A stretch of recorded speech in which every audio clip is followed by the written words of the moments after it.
Hello and good day, everyone. I'm Alpina Nueva, and I'm going to discuss to you the first topic for the final coverage. This is chapter 14 entitled Understanding Labor Relations and Collective Bargaining. So first is, let me define to you the term union. A union is an organized association of workers formed to protect and further their rights and interests in the workplace. Unions negotiate with employers to improve wages, working conditions, and benefits. So, a union though is a um, organized group of workers who come together to protect ensured their interests at work. So things like the wages, salaries, or pay-ups, working conditions, and job security. So, yung term na union is isa kayang kagrupo ng mga otaw na like an ka ng mga ipaglaban. So, if they are like if they are threatened or if maka-feel sila na mali ang pamamalakad ng isa ka itabuhan ng member ng union.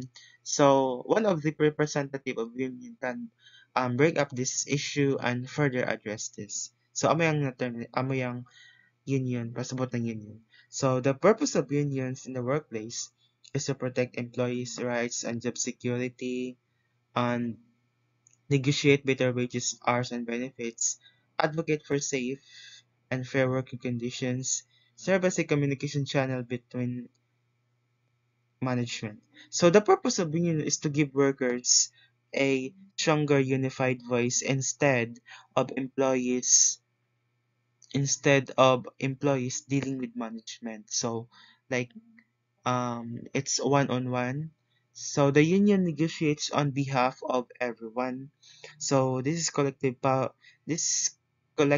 power leads to the better results and ensures fairness across the workplace. So for example, the lang sin is like if you are working in a factory and if you are being forced to work in the factory, like ipetabaw ka overtime without an extra pay. So, if you are working alone, syempre, kung isla ka nga doon, hindi ka reklamo ka, you might be ignored. But if you are in a union, s- but if you are in a union, they can push management to to fix this problem and even take legal action if needed. So, so, so now, two major labor laws in the US history have shaped how unions and employers interact. So, which is the Wagner and Taft-Hartley Acts. So, the Wagner Act empowered employees to unionize and work collectively, while the Hartley Act imposed limits on union power and established labor relations. So, this landmark laws defend the rights of employees and regulated union and employer practices. So, the Wagner Act. So, yung Wagner Act is Wagner Act. So, yung Wagner and Taft-Hartley Acts is the labor laws in tawag sa kanila. So, these laws dapat masunod ng mga union. So, these are the rules that must be followed if you are a union. If you are a union. The Wagner and Taft-Hartley Acts created by the NLRB or the National Labor Relations Board.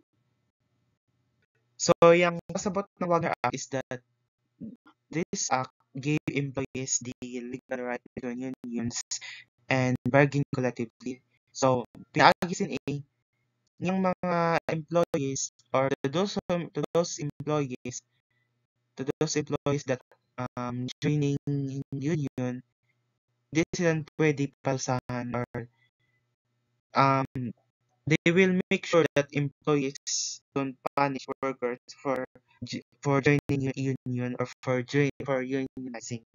So, but the Taft-Hartley Act of 1947 came later and added limits. So, ang limitasyon na dapat sunod sa ng mga yaka union. So,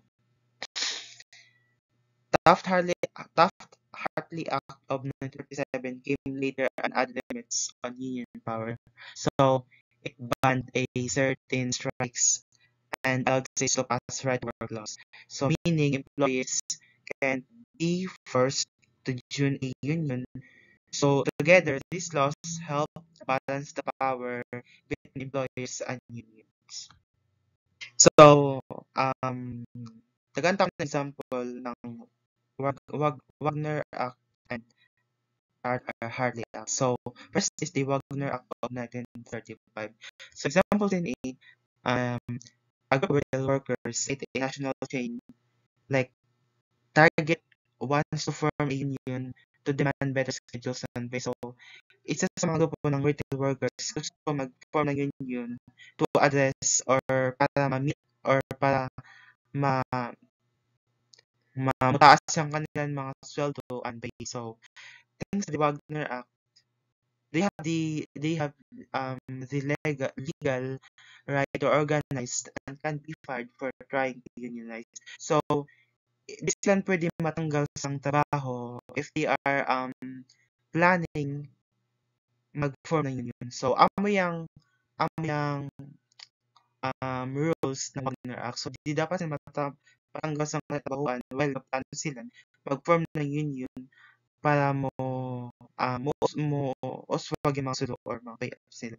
So, another thing is that the NLRB or the National Labor Relations investigates a company that threatened to lay off workers if they join the union.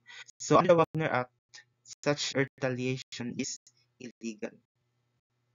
While the Taft-Hartley Act of 1947, so example in Florida, a right to work state, a teacher can choose not to join the union or pay dues. So even if the union negotiated their contract, that's because of the right to work provisions allowed the Taft-Hartley Act.